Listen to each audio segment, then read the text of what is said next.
How not to lose yourself in a relationship. Hey everyone, I'm Steve from Dr. Brahms Life Coaching, and this topic is very important, and especially in the early stages of dating, because I kind of call it like the weed out factor when I talk to my clients and trying to guide them on how to find that dream relationship. And it's good to have a good understanding of who you are as a person.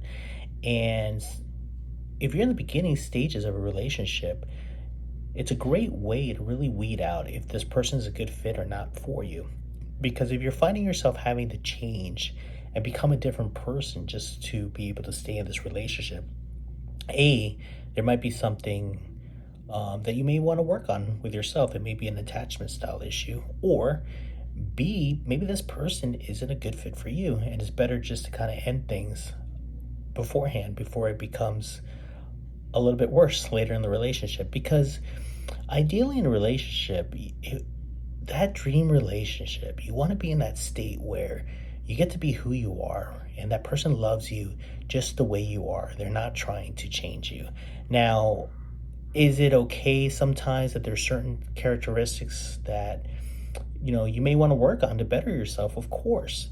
But what this point of this topic of this relationship is for those type of people that they end up changing themselves, and sometimes it becomes a big issue if it's like a deep value of yours, that you end up changing for someone else to make them happy. And what ends up happening is that you end up becoming a person that you don't even know who you are as a person to the core.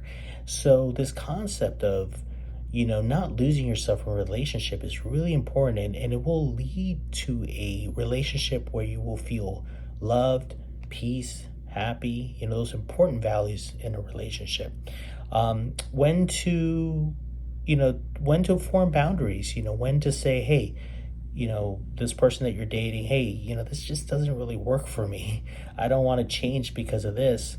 If it's a high value of yours, so in other words, let's say you're a person that integrity is a big deal.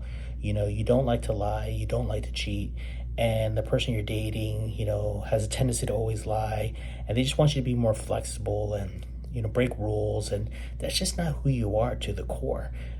That's a moment where you want to really form a boundary and say, hey, I'm not going to change. I love you very much.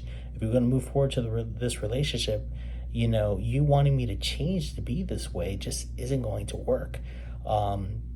So that kind of guides you on when to really speak up and say, hey, I'm not going to change myself. Or, hey, maybe this is something that I could work on myself to become a better version.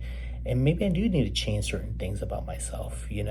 Let's say that you're a person that, let's take the extreme case, that you use alcohol, drugs, and it's becoming a problem. And the person you're dating is saying, hey, this ain't going to work. If we're going to stay in this relationship, I need you to really work on yourself and be a better version of yourself. That moment, hey, maybe it's worth the change, So it's a fine balance. But the point of this video is this concept of not changing who you are when it's something that's a true value, a true belief about yourself. If a person wants you to change, maybe the relationship isn't for you. Anyways, hope this video helps you. Love you guys. If you want to learn more information, you could always contact me at drbrahmslifecoaching@gmail.com. You could also book on my website at drblifecoaching.com if you want to book a session and want to learn a little bit more on this type of information. Hope this adds value. Love you guys. Bye.